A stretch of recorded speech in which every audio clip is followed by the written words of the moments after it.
welcome to the Freddie Kissoon Show. Bring it! Let me ask you this question. I would like to ask the AG to propose legislation for what we call small claims court. There are lots of poor people, to an example you just gave, that they have issues with others and sometimes with large firms, but the lawyer fee is greater than the fee you're claiming. It is their right. Unlike the right that someone has, all of our rights exist in context. What's the context of a second medical opinion? Because you're disrespecting the process. No. Jesus, this is common sense, man.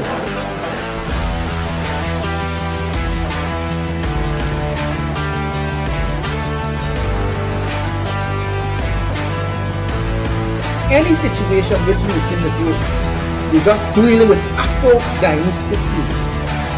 If one, you can't bring and pull the leaders of the African community together, you're failing. And if two, you can't put forward a vision, a blueprint, and a plan for African Guyanese, you're failing as well.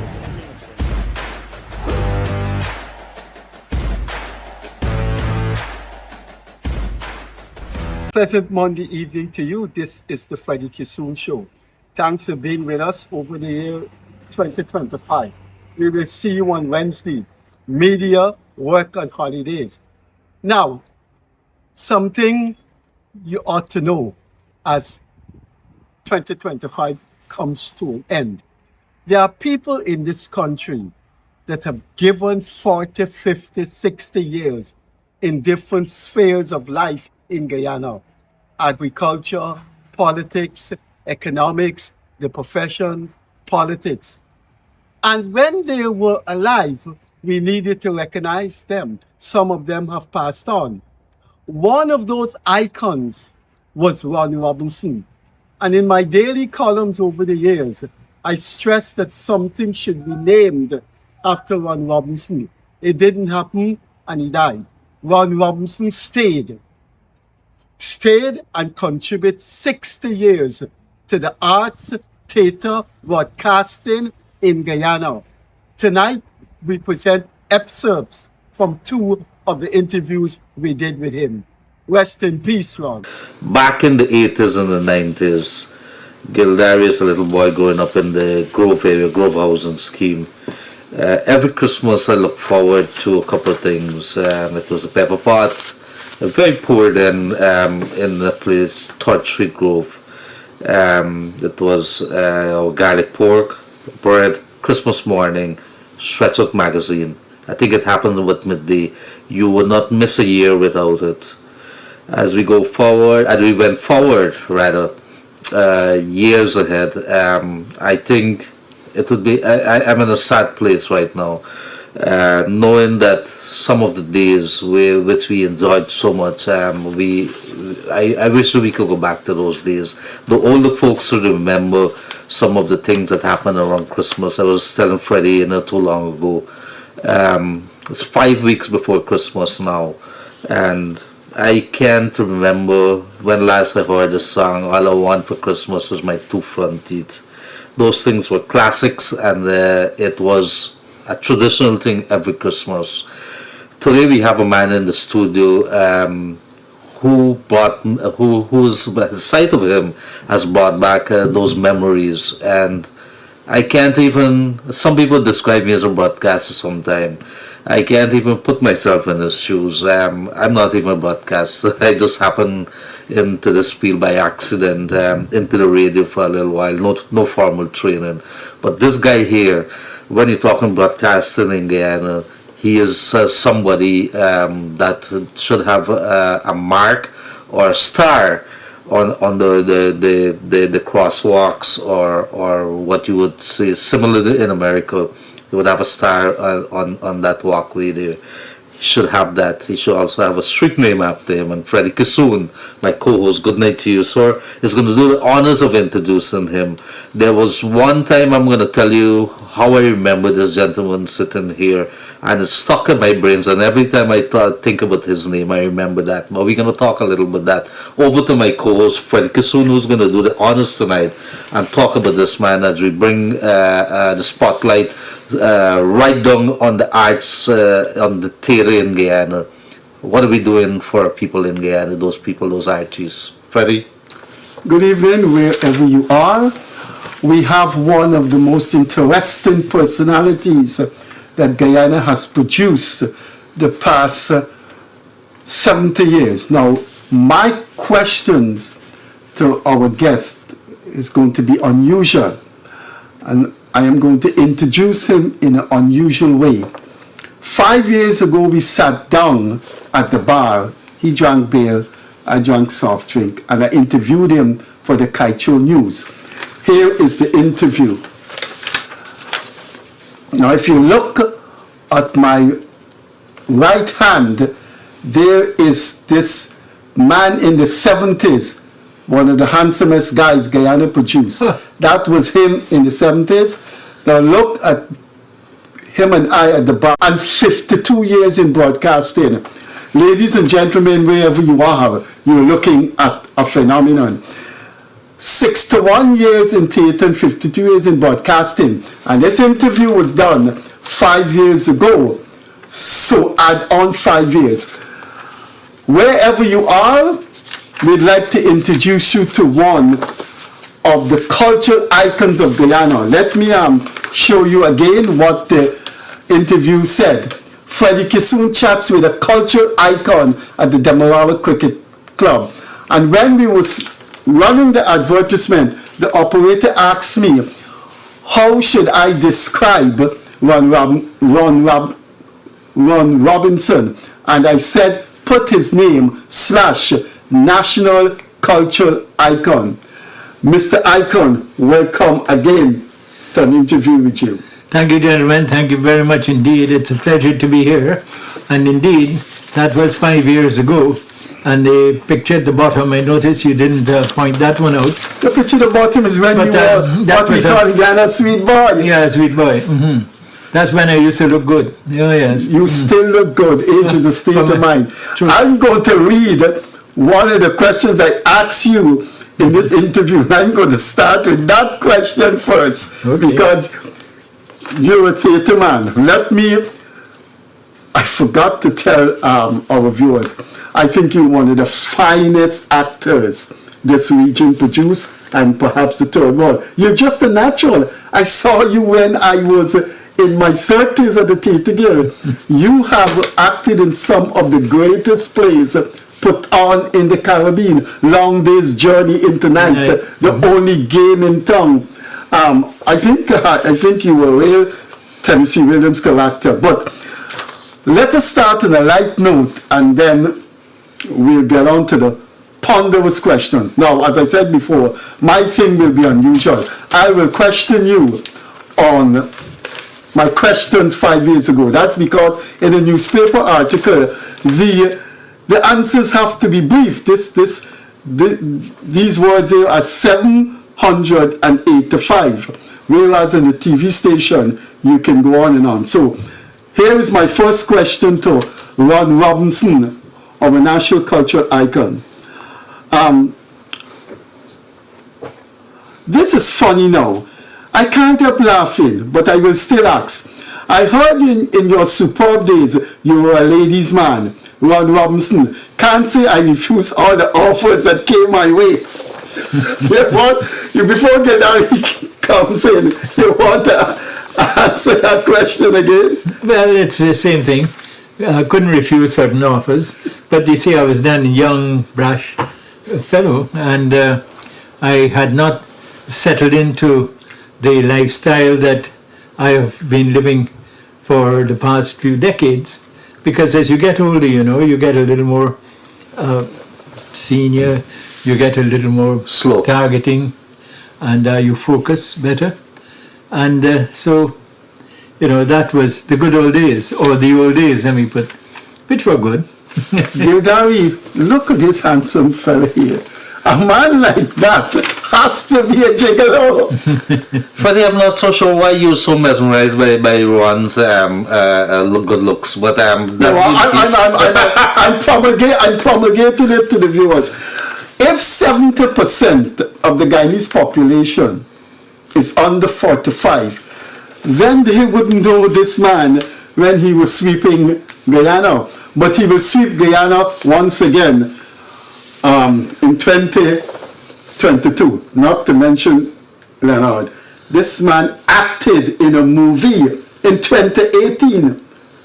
Is this guy ever going to stop and take his dog on the seawall like me in our old age and just relax and contemplate philosophy? Are you ever going to stop? Well, the thing is, they say you don't work if you do what you love. Thank I you. love theater, I love radio, I love acting, so I don't work. You see, you work, and you work hard. But for me, it's love of culture, of the arts, and I still think there's more we need to do. But I'm sure you'll get to that. I fully endorse Mr. Robinson. A couple of things here, Freddie. The man happens to be from QC to my school, so I think 2 QC people in the room. I don't know. One of the best QC has produced. I remembered you from I think it was Link Show, or was it Link Show or Stretch magazine? You played the perfect role. I don't think anybody could have done it better. It had to be Ron Robinson. I know who you're It talking was a man by the name of Larry Lewis, the Yeah. former commissioner of police. Commissioner of Police at the time. If you know Larry got the rest of his soul. Larry used to walk in a very funny way. His posterior pushed out in a different direction, and Ron did this perfect. And I looked at this thing, I think that was one of the biggest. I think for years people were making fun out of Larry, out of that. But I read that article that you wrote also to Freddie, and one of the things that struck me, here was a man. Satire is intended to poke fun at our leaders, our outstanding members of community, maybe not so outstanding as well. And I read something that really caught my attention there. He went to Barnum. He was, I think, you were summoned. No, I asked it's for, here, it's here. I asked for an interview with him. So the people who haven't read that article, they did a show and it poked fun at one of the characters, a man, I think it was Elvin McDavid, and Mr. McDavid was a senior official within the Barnum administration, and Elvin, said no more of this show anymore, and Ron Robinson decided he's gonna go see Barnum, and Barnum said, anytime you stop poking fun at us, that is when the show is gonna be in trouble. In other words, Barnum, it shows aspect of who Barnum was, which is good for this country's history, that he had a tolerance for the arts, and he tolerated to satire, which was something that not aside to Barnum that we don't know. He said that Ling Cho is necessary actually. Right. It's a necessary part of the Guyanese, life, because it gives release. People go, they laugh, they get release. They make fun of things which before were problems or on their shoulders, and they were heavy with what was going on. We made fun of it, and they saw the lighter side, and they felt better. To our viewers here, this article was written, published on Monday, October 30, 2017. Let me read the question and then Ron's answer, then Ron will come in here. Something ought to be named after you. I would suggest that Theatre Gale be given the title Ron Robinson Theatre. I hope after the publication of this interview, we can see some movement there. Ron Robinson. Well, I'm not suggesting anything be named after me. It's for others to do so. When Mr. Hamilton Green was mayor, he decided that a part of Hatsui Street, where I was born, not too far from where I was born, be named after me. I heard nothing further up to this day. Now, if the authorities and the people in the corridors are viewing this, Eugene Karaya Airport was named after the publication of this interview. Ortachang Convention was named after 2017. Shivnarayan Chanjapal Drive was named after 2017.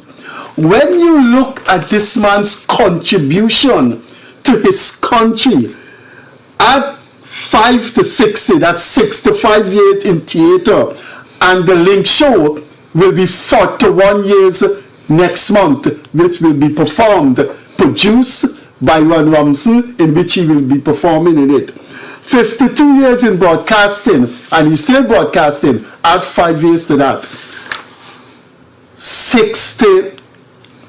65 years and 57 years. Isn't it time that something be named after this man? I've said it in 2 columns, and I would like an outpouring of support for a man who globally, how many people globally have achieved 65 years in theatre and 57 years in broadcasting? We have a little history maker here, Ron. But I don't expect you to champion your own cause. No, and I I agree won't. with that. I agree with that. I won't But there's got to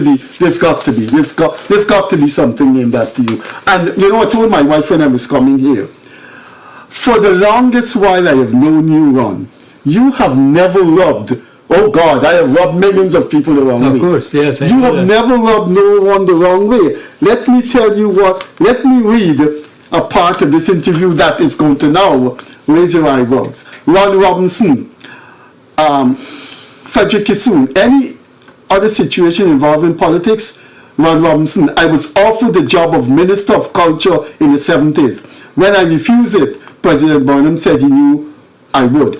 Of course, you wouldn't want to go in politics and rub anyone the wrong way. You don't rub people the wrong way. No. I do believe satire should be not trying to rub people the wrong way, but just highlighting or lampooning people who make themselves subjects for such lampooning.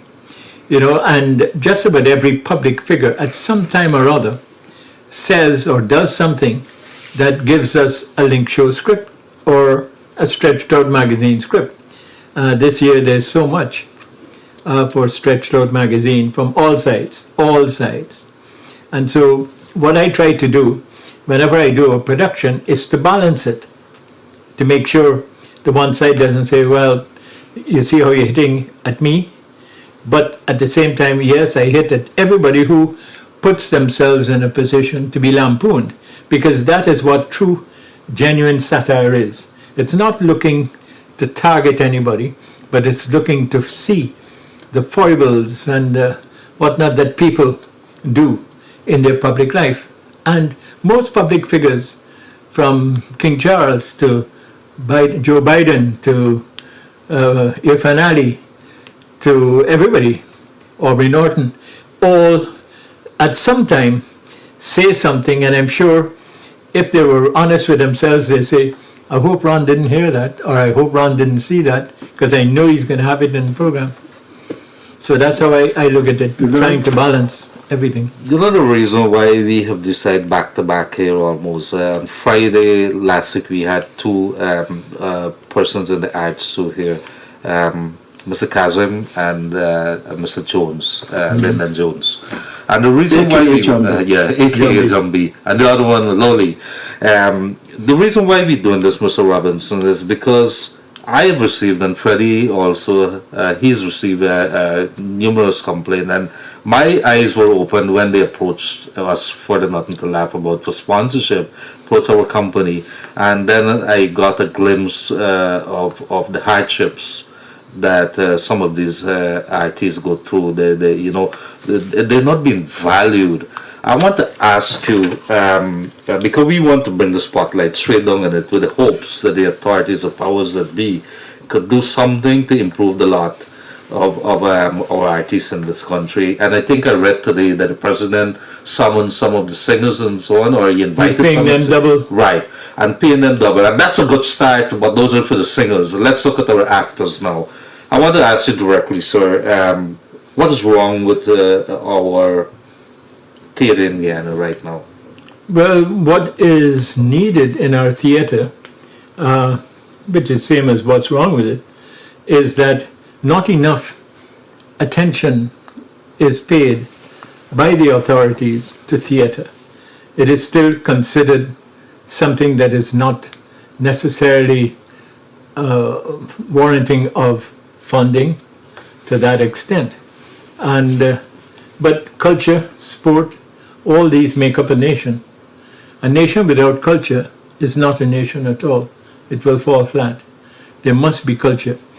Even if you look at the culture we have, the Mari Mari dance of the indigenous people, that's part of our culture.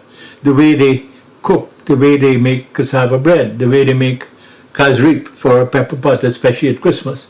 You know, that's all part of our culture. The way we speak, all part of our culture. And this is why I think that what the authorities need to do, whichever side is in, is to pay more attention and pay more financially to the development of the arts, the promoting arts, the performing arts, the visual arts, like dance. That's very important, and they have to set aside in the budget specific sums and tangible sums that will mean something. Artists in Guyana, actors, ask any actor, can you make a living from acting? No, they can't. They have to use a small piece to buy a little extra, or give their family a little bit more, their children and so on, because they cannot make a living as yet. Many, many years of independence, and we still cannot say that we have. Take, for example, if you compare us with Jamaica, they have the Rex Nettleford School of Dance, and their dancers have performed all over the world, and compliments of the government of Jamaica. Look at sport, which is also very important. They have stadiums filled when school children have their sporting events. That is why they're encouraged from that age and become Olympic gold medalists, because they're encouraged by the government, who puts a lot of money into sport, into culture, into the arts, and it shows. And I think that what will happen to Guyana is, if that money is expended specifically for the arts, for culture, for theatre, which is one of my the bees in my bonnet, if more is expended in these areas, I think we will have a massive, massive cultural revolution in this country that will be global. I want to tell viewers about Ronnie Robinson that I never saw or spoke to. I didn't go to high school. I left primary school, St. Thomas More RC School in Dublin Street. And that time we were very poor. My father had a little radio. And every morning, the people of this country, I was very small then, and the people in this country heard Ronnie Robinson. He woke every one of us up with the morning program. And whenever I push a Fausto Papetti CD in my car, I remember we wake up in the morning, my father's preparing to go to work. Ronnie Robinson is playing Fausto Papetti. This man introduced this nation to fantastic music. Now here is something he would not know, and I'm hoping I don't put my foot in my mouth. You know, he used to play often in the morning program. He liked the Shadows. Yes. And one of his favorite songs in the Shadows that I knew he played often is Kontiki. Kontiki. You remember Kontiki? Oh yes, very much so. Oh, yeah. So in the morning, the country is going to work, and there was Ronnie Robinson. I learned a song from him that I came to really like, because it's such a lovely 60s song. That time was the hippie generation, by a group called Classic 4. Oh yes, okay, featuring Dennis Hughes. Yes. Yep. Faded for Traces of Love. Traces. And when I heard this song and Ron Robinson talking about it, really, Ron, really, you have done tremendous for this country. I'm elated to be interviewing you again. Thank you. I remember from the 80s, Freddie, as you talked there, I was living in Enmore, staying with my grandmother while my parents were in Turkine. And one of the things that I remembered, there are a couple of things that stuck in my head. That announcement, that tune, whenever you hear that, it's 9 o'clock in the night. It comes on directly 9 o'clock in the night, and you're very scared because the whole place went silent and everybody blamed the radio listening to who did. There was another song that really stuck in my head, Ricks You and played in the Sari. morning? Could you sing the song for me? Oh, spice up your kitchen with Ricks and Sari for unforgettable flavor, tantalizing taste.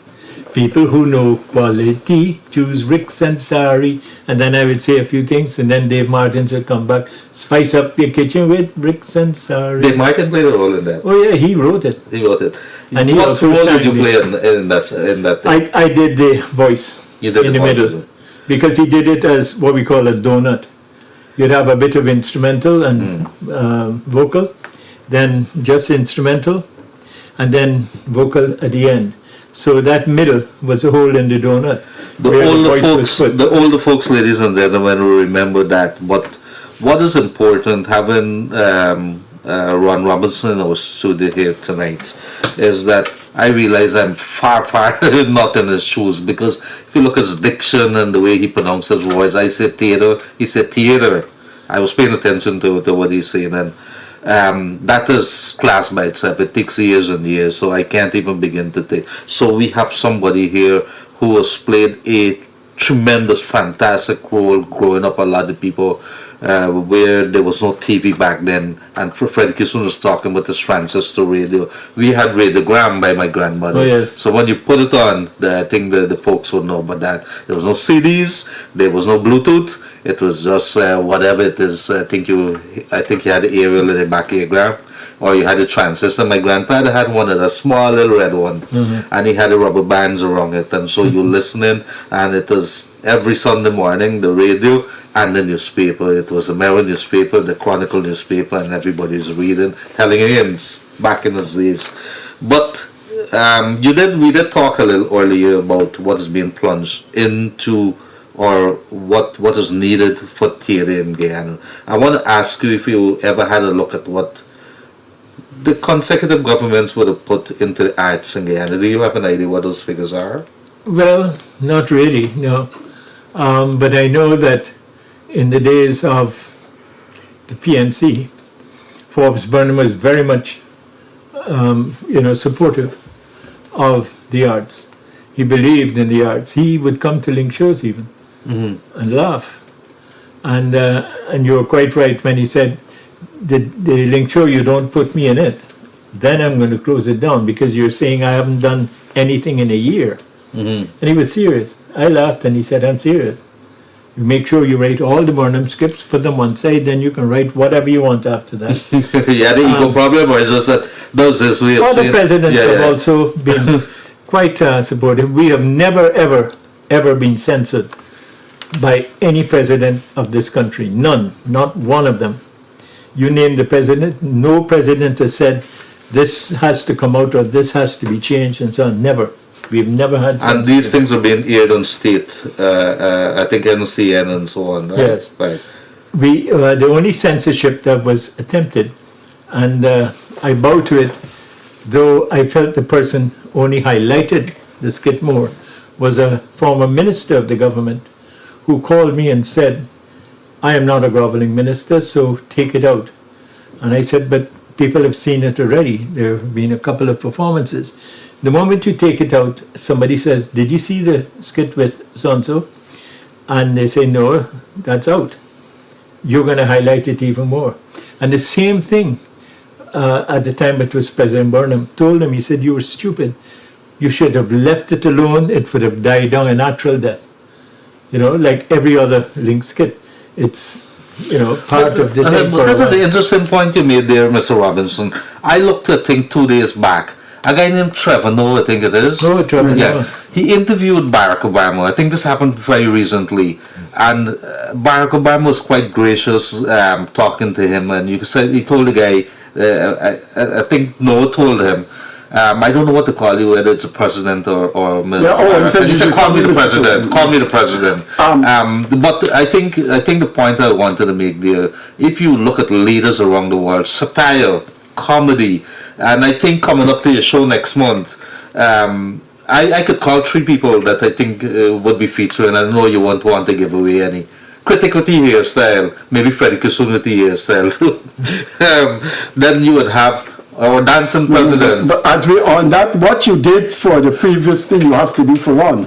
He has these large electronic billboards up the East Bank, and he was gracious enough to give the previous production last week to flash it on his screen. He has to do that for the link show. You working with Ron now? I am saying, I normally talk to you Right. lightly, but you steal jokes. This is no joke. You have to run. But I'm going to make him commit now. Please, will you commit now? Will you The free give us- advert in your will you give big us some- screens? You know, last I will give you his last number. week he made me put my hands in my wallet and give No. some money. If there's anybody that you're going to give advertisement to, it's this national icon. But let me tell viewers about something he said here that shows you the Read it back and then I'm going to ask show you you a question. the philosophical difference in people. If we don't have poets and painters and singers and actors, you know what this civilized world would be like. Here is a question of mine to Ron Robinson, and listen to the answer. And I'm asking viewers who think making money makes the world go wrong. Listen to this answer. The question first. After 6 decades in theatre and broadcasting, are you a wealthy person? No, not at all. I had chance in 1969 to make money when I was offered a great job with the Canadian Imperial Bank of Commerce. I became the first black employee of that bank. I returned to Guyana to pursue what I love. Hello there. Welcome to the Gilgari Freddie Kissoon Show. We're going to have a compact 1 hour, so there will be no time for introductory remarks or any other reflections. I start by saying tonight we begin our program with, I have to use the right word, but I could only use a word that applies to me since I am doing the talking. And so I will choose the word sad. There is a sad announcement this evening, but it's also an announcement about the reality of life. There are realities of life that is inescapable. There's no longer a Sachin Tendulkar playing cricket. There's no longer a Usain Bolt running on the tracks. There's no longer a Chris Gayle that lights up cricket grounds around the world. What is the point? The point is we come, we achieve, we give, and then we take some time for ourselves. The sad announcement is that, and then we take, just a minute. Sorry about that interruption. Yes, we come here, we contribute, we give, we make people's lives happy, and then we take time for ourselves. I'd like to announce this evening that on Sunday evening at the Theatre Guild, with the production of The Last of the Red Men, starring Guyanese icon Ron Robinson, that will be his swan song. The curtain will come down on over 50 years of contribution to the arts, the theatre, by Ron Robinson. He will retire from theatre after Sunday. That for me is a sad announcement.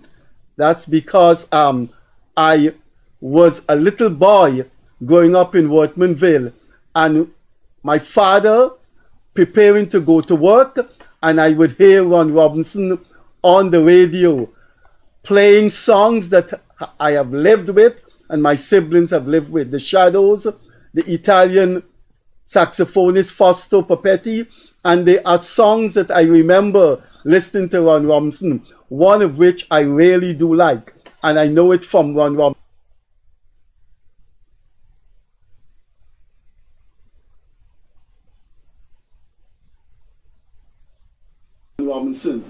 In the studio with me this evening is the assistant director and the producer of the play that will be on, that was on at the Culture Center and will be on tomorrow and Sunday at the Theatre Guild.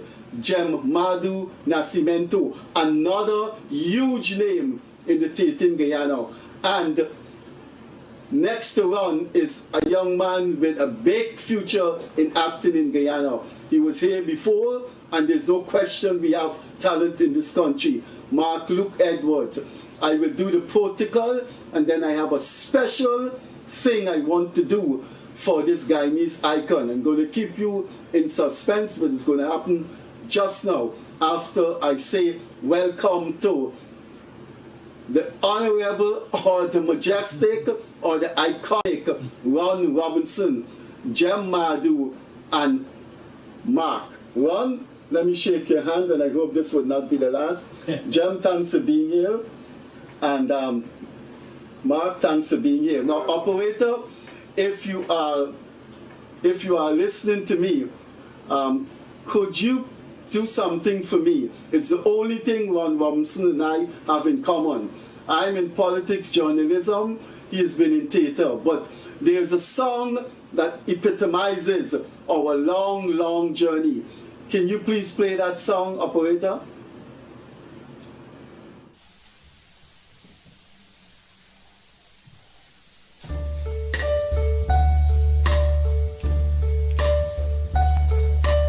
Now the end is near, and so I face the final curtain. My friend, I'll say it clear, I'll state my case, of which I'm certain. I've lived a life that's full, I've traveled each and every highway, much more than this. I did it my way. Regrets, I had a few, then again, too few to mention. I did what I had to do, saw it through without exemption. I planned each shorty course, each careful step along the byway, and much more than this, I did it my way. Yes, there was times, I'm sure you knew, when I bit off more than I could chew. But through it all, when there was doubt, I ate it up and spit it out. I faced it all and answered so, and did it my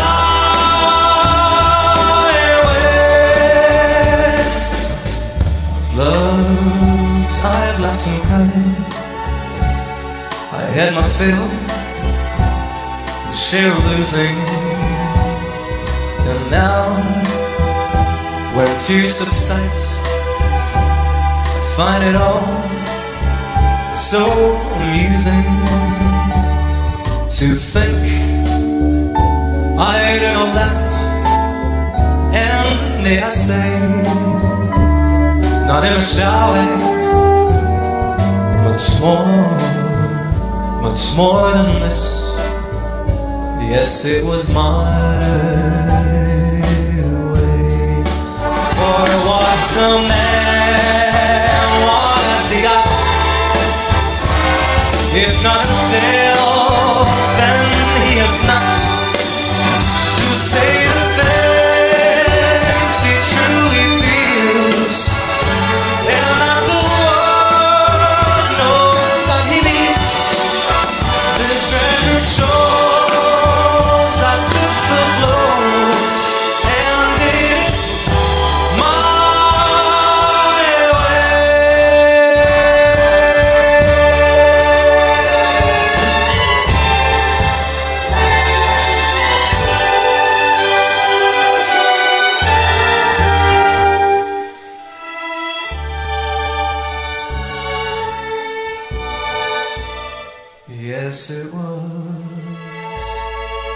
Ron,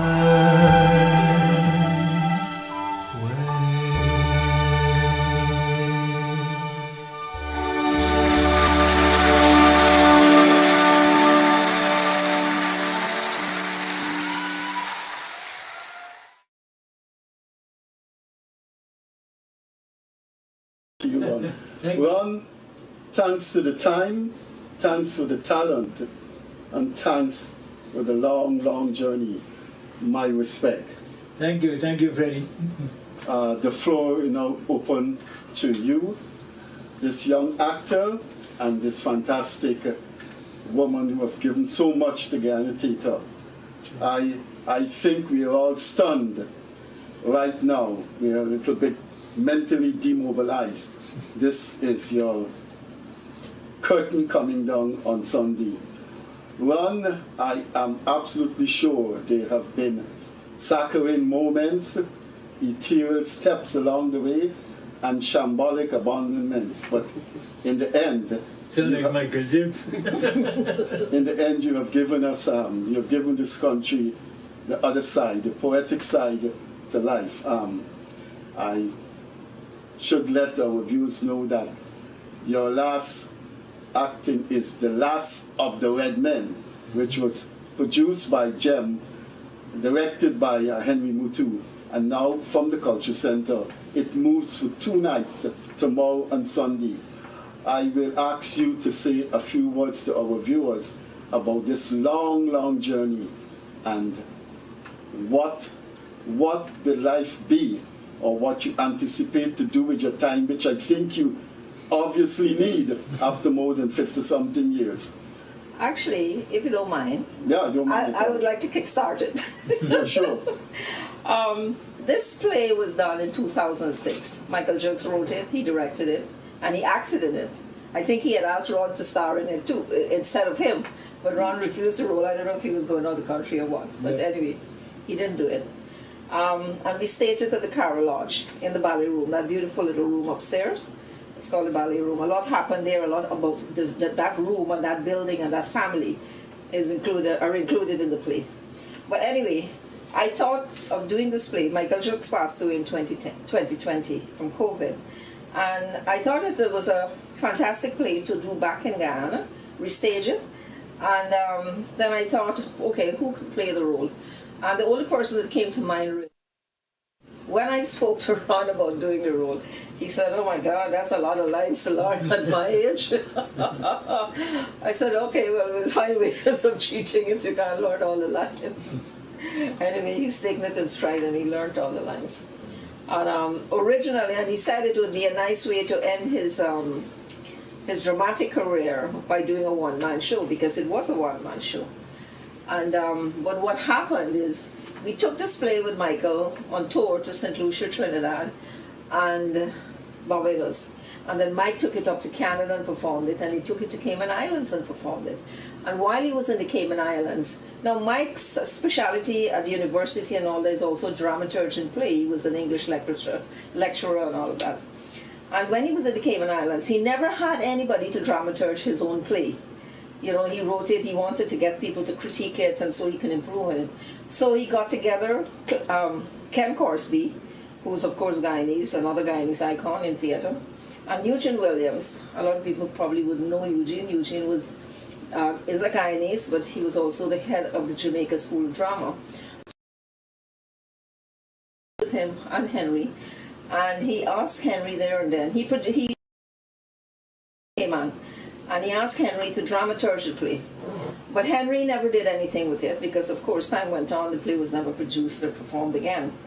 And so when Henry came to Guyana in February of this year for a residency program with UG, University of Guyana, the thought came to me, okay, maybe and then, well, I couldn't afford to bring him down and house him for 3 months. The cost factor would have been, very high. So we thought, okay, we'll try it by Zoom. I'd never produced a play with a director doing it by Zoom, so, there's always new things to try. And so that's how we tried it.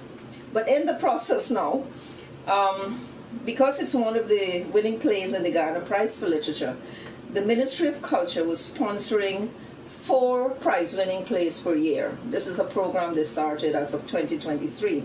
They'd already done 2 for the year. So I thought this would be a good idea now for them to produce this play. This is the Ministry of Culture, or sponsor it. But I don't think the minister was too enamored by us doing a one-man play. So when Henry heard that, when I discussed it with him, Henry decided, and he reinterpreted the play and dramaturged it. And in that, doing that, what he has done, he brought alive some of the characters that were invisible on stage. You know, Michael used to be talking to the invisible reporter, and he had flashback scenes of these children when they were young people and all of that. So what Henry did, he brought all these characters to life. So now we have a play of 4, 5, 6 people instead of 1.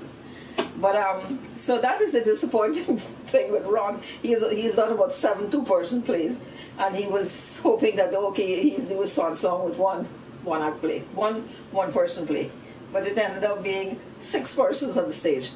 But even that is still almost as a one-man play because he carries the entire play.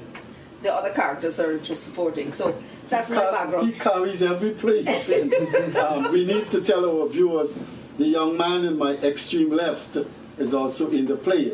And Yes, I am. I guess He's a reporter. you want to look me in the eyes and deny that you would not want to be the next one, Robinson. Do you know? Remember what I told you? I told him, I said, Mark, when we are no longer around, and 20 years from now, you will pick up this script and you will. I think you should do The Last of the Red Men in Next another 20 years. Yes. You can still be too young. Yeah. The thing is, what I want to say is, I hope I can draw, from the longevity of everyone here on the table, because you've been, political journalism for years, Ms. Jam has been doing producing and stage managing and doing productions for decades, and Uncle Ron has been doing the same thing, and then sometimes I feel like, you have the enthusiasm, and then some days, it wanes, and then, you're not sure if this is what you want to do. So I hope I can gravel all the longevity here and push on for the next 40, 50 years, as everyone here would have done. Because it's not easy, people call these decades, but you have low moments. You have times when you're not so enthusiastic, when you question if this is what you want to do. But everybody here would have stuck to what they did, and they're here after 40, 50 years, and I'm just hoping that I can do the same thing. Well, I'm sure the people who are looking out, they wish you well. This country has produced some fantastic actors that have not been given their rightful place in the region and in the world. I mean, even some of our singers, with the exception of Eddie Grant, he of course lived outside. Yeah. But I wish you the best, and I hope you spend the next 20 years looking at your mentor, your unique mentor par excellence, Ron Robinson. Yes. Ron, I think oh God, I always put my foot in my mouth. Not I think. We're going to miss you, man. We're going to miss you. There will not be a play with Ron Robinson anymore, but that is life. You have to spend time for yourself now, Ron. Well, the thing about this play is I was told by somebody who is, versed in drama, that in fact he thinks that this dramaturgian of the play is a better play now than originally written, because we have the reporter, so Redman has somebody to bounce off of. He has somebody who's so integral now to Redman's life, his relation to the past. In the play, Redman laments the fact that things were so much better years ago when we had a middle class, when they, insisted on people being responsible, and he laments that fact, and the reporter helps him to bring out those memories, right? So the relationship between the reporter and Redman grows in the play as the play progresses.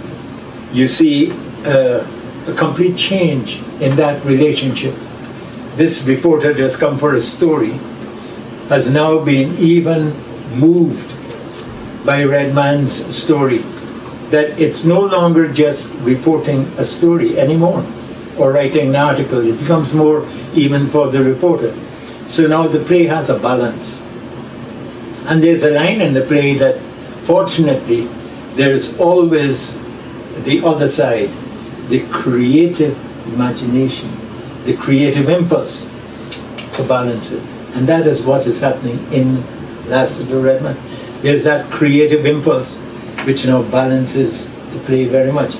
So, there's so many things about the play now that, and Mark has given me a lot, I must say. This young man who has 40, 50 years to go, he has started on a very strong footing, and he's giving me, I think, even more than he knows he's giving me. And I trust that as a result he is also learning from the experience. And it has made the play. But to get back to my last play, the Swan Song, I have been told on quite a few occasions, friends have said, look, this is going to be my last. I said, you don't know it. You got to not I said, well, I can't promise it's going to be another kind of Last of the Redman type of play. My brain can't take it on. My brain is now fully exhausted. And, almost. After Sunday, it will. So, but I intend to stay in drama, even if it's directing, which I also love to do, and help to the young people to become the young Mark Lukes, the ones that have the talent.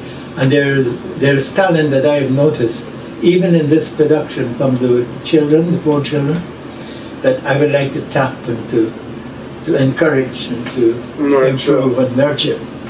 And I think that as a result of that, we could say, well, as an actor, this is going to be my swan song, but I intend, God willing, to continue directing and passing on and helping the others, the young ones coming up, to get a firm footing from their very formative years, so that they grow into the actors of tomorrow.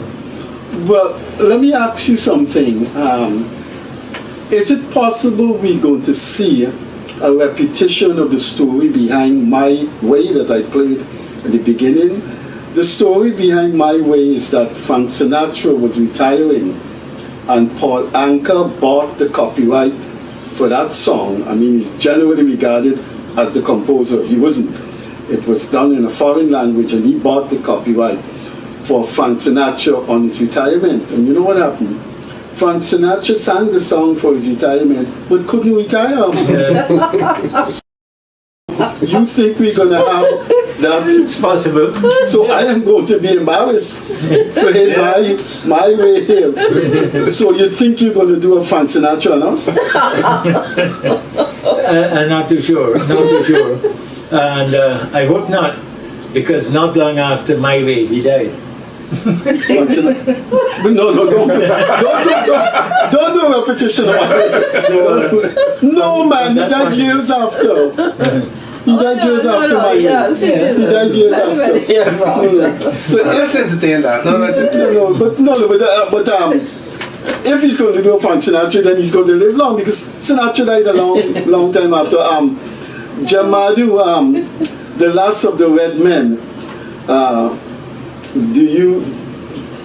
What's your feeling about the play? What is its message? What are its high points that we who are in literature, are in poetry, are in the arts should see it as a unique Guyanese play? Well, the writing itself is beautiful, really beautiful writing. Michael Jerks was a poet. He wrote books of poetry, and that has come across a lot into the book. A lot of historical information, And in fact, one of the things I've been trying to do is trying to get the school children, the children who are doing CXE and doing theatre arts in the school, the fifth formers, I've been trying to get them to come out to experience the play. Because it's different. The set design is completely different to what they've seen. The directing is different, the acting, you know what I mean, is of a very high level. And I feel those children should be educated in a different genre of theatre. And in fact, when we ran it at the Culture Center, there was a 2 o'clock show that I did, and I worked through the Ministry of Education to get the senior students who were doing theatre arts and teachers from the training college, then children, students from the National School of Drama to attend it. And those were free shows for them. They came at no cost. And what I've done for the one at the Theatre Guild now, in fact for the last 2 days I've been working on that, is some of the schools were left out. And some of those children, I really want them to come and experience this play. Some of it will go over their heads and they probably wouldn't understand it. But we will do a question and answer at the end of it so we can get a feel from them, you know, what they didn't understand or what they observed and all of that. And so for the last 2 days I've been working with some sponsors to sponsor the tickets to get them to the show. So I'm expecting another 100 children between the Saturday and Sunday show. It was very time consuming, but I'm happy to say that I was able to get sponsors for the tickets. And so we'll see the children with some teachers coming to see it. But the message is very good. It's, you know, it appeals to a lot of persons who are over 40 would relate to the play. Some of the characters it has brought out of yesteryears. Some of them will sit down and say, yeah, I remember that person, I remember this one, I remember that one, you know. And so it's a play, I think, for all classes of people. Even though the whole thing about the middle class it's centered around the middle class. The family, the Tate family who lived at where Carol lodges, that was their home. That was a home that entertained all kinds of artists, from singers, musicians, artists, actors, dancers. The Tate family themselves, they had a psychiatrist, the son who was a psychiatrist, but he was also a director at the Theatre Guild. Claremont Tate was an actor, and the sister Helen Tate was a choreographer. Mm-hmm. The mother was part of the Philharmonic Orchestra. The Georgetown Philharmonic Orchestra was formed by her. And so they opened their homes to all these artists. And they would come, and if they didn't have money to pay boarding or anything, they would stay at the home, and then they would leave their art, pieces of their art, to the family. So that family had a huge collection of artwork. I remember many years ago, before Philip Moore died, and the Tates were not there anymore, and they had started this foundation to run the property. I went there once and I saw Philip Moore there. And Philip Moore, he had a little couch, and I chatted with him. And he obviously was there for a while because Jocelyn Dow at the time was looking after the property. So the tradition, even though the Tate family left, the tradition carried on. You'll hear a lot of history about Ghana too, you know, the great fires of Ghana. Some political issues were, you know, involved in it too. Edward VIII came to Ghana. Yeah, you remember the story of Edward VIII? Edward VIII came to Ghana, and I'll tell you this. When he came to Ghana, the ballet room of the Cara Lodge, that's where they used to have all the parties and all the social functions and all of that. And of course, they would invite the high society girls there. And he left all of them and went across the room and picked up a colored woman in Ghana to dance with. But you know the story about Edward VIII. He abdicated the throne now, and then married this three time divorcee or something like that.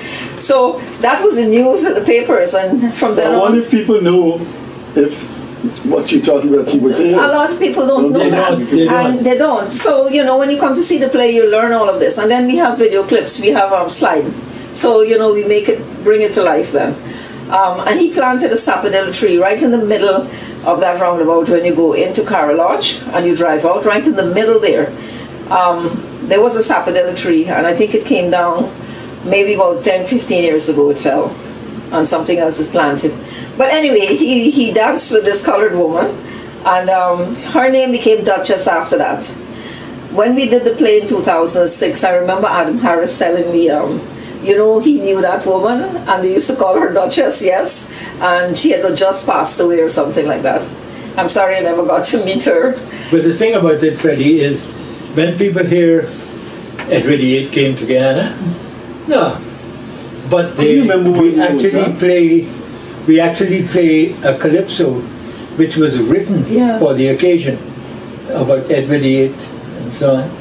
So that, you know, how come the calypso, which is an old calypso, that had to be written because it was true.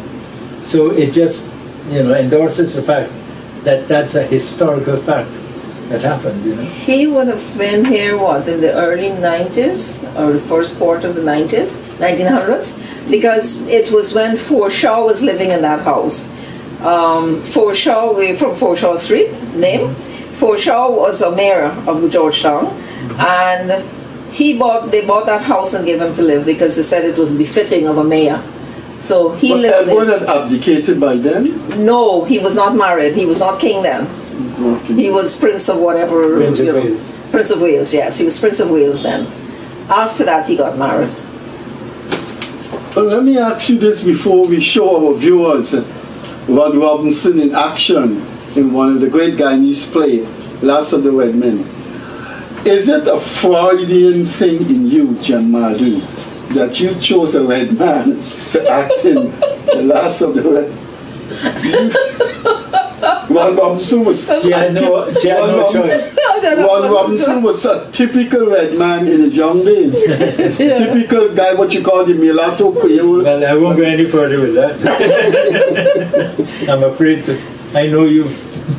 Actually, he fits the description very aptly. You see, a red man is supposed to be about 80. He's supposed to be a red man.